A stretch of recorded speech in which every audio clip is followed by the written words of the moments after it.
Well, thank you for those kind words, Dr. Still. I would also like to thank Terry and Cheryl for the work they did in preparing the nomination for the award. And also, in particular, thank my wife, Pauline, for the tremendous support I've received from her over the years. Also, the alumni for sponsoring such an amazing event. And congratulations to Robert and Ashley. I had the pleasure, I think, of as Ashley came on the board, I was about to leave. So it was a delight to see her being recognized tonight.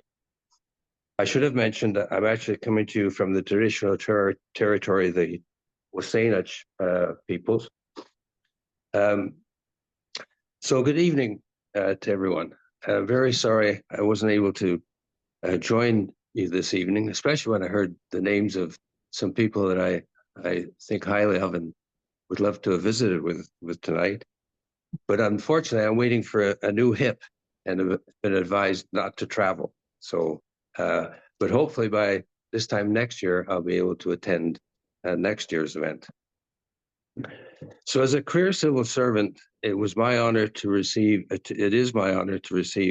award that is named after St. Thomas More, and equally an honor to receive an award that is presented by the St. Thomas More College. St. Thomas More is unique in history in that he may be the only person to be knighted for his service to the crown and then martyred by the same crown because of his steadfast commitment to his Catholic faith. This evening is an opportunity for me to share the impact St. Thomas More College had on my life and career. However, as a student educated by Catholic educators, it would be remiss of me if I didn't thank those other teachers who influenced my learning experience. First, Sister Edeltrude of the Sisters of Sion. When I came to Canada, I wasn't a very good student, and Sister would say to me, "Danny, you can be a good student." Then Sister would say to me, "Danny, you will be a good student." And if you knew Sister Edeltrude, that was a directive not to be ignored. My next learning experience came at St. Paul's High School. I had the great opportunity to be taught by teachers from the Diocese of Saskatoon, and it was important to me that two of my former teachers, Father Bernard de Margeray and Father Andrei Polyev, had also been awarded the St. Thomas More Medal. St. Paul's was also my first opportunity to be taught by teachers from the Order of St. Basil, excellent quality teachers like Father Sheehan and Father Gallagher, and then subsequently STM by professors like Father Swan, Father Finn, and Father Stokes, who I appreciated Robert's comments. And when I was thinking about that, I thought about a comment I heard from a Jesuit scholar a few years ago at a lecture at St. Thomas More, when he said that the Basilian order was like Jesuits, but without attitude. And I thought it was always an interesting way to describe the approach that they took to teaching.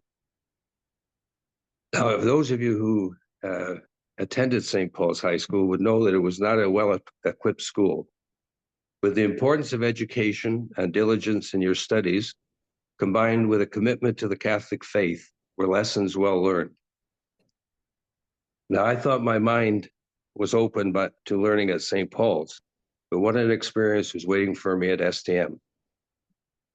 I was introduced to a world of philosophy, history, politics, critical thinking, and communicating about ideas. At the same time, I received a greater understanding of the gospel messages and the importance of liturgy and community. It was an exciting time. Ideas, dialogue, liturgy, and Bible studies. I should mention at the same time, I was a seminarian at St. Pius X Seminary. So looking back, there were many practical learnings that served me well in my career as a civil servant, particularly at the senior level. And I think Brent Potter, sorry, I'm not going to see you in person, Brent, but there are some examples of those practical learnings would include always read the original text, not just commentaries. Study opposite points of view. Respect others' ideas, because you might be surprised what you learn from them. That's a I think almost a quote from Father Finn. Now, I work with 3 different governments and 5 different premiers and many ministers, and I couldn't tell you the usefulness of that advice, because when often listening hard to a politician who wanted to go in a certain direction, and you might have understood there were some other options they might want to consider, it was good to heed the advice, because he didn't want to sound like Sir Humphrey from Yes Minister, where if he didn't agree, he would say something like, well, that would be courageous of you, Minister. So it was a good learning to understand, to hear and listen and think about options. While these practical lessons are important, they're not the foundational elements of what STM contributed to my life. As I got older, I realized there was much more. This insight was affirmed by the privilege of being on the board of governors for STM.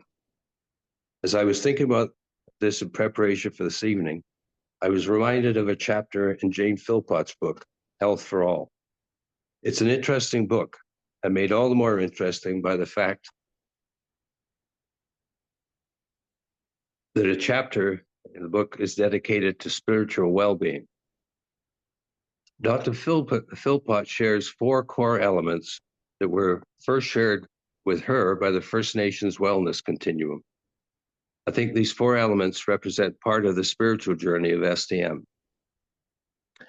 The first is hope, which she says is about the future. It is the expectation that good things await. Hope is a patient and optimistic anticipation about the days to come. Hope sustains us. The second is belonging. Belonging means connectedness. It is about knowing who you are. It offers security to be who you are. Belonging is the assurance of a place or people to which or to whom you can always return. The third is meaning. Dr. Philpott struggles a bit to define meaning, but essentially shares that it is the ability to make sense of your surroundings and experience, your joy and your pain, your history and your apparent future.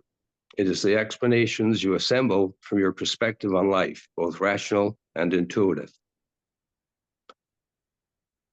Fourth is purpose, which means that you understand you're not in the world by mistake. You have deliberate choices to make, and that these choices have impact.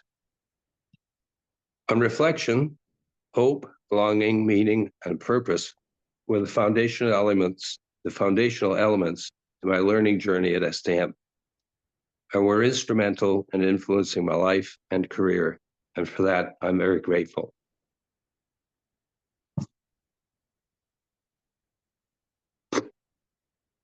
Just so Ashley knows, she's not the only one. The mic an emotional bit.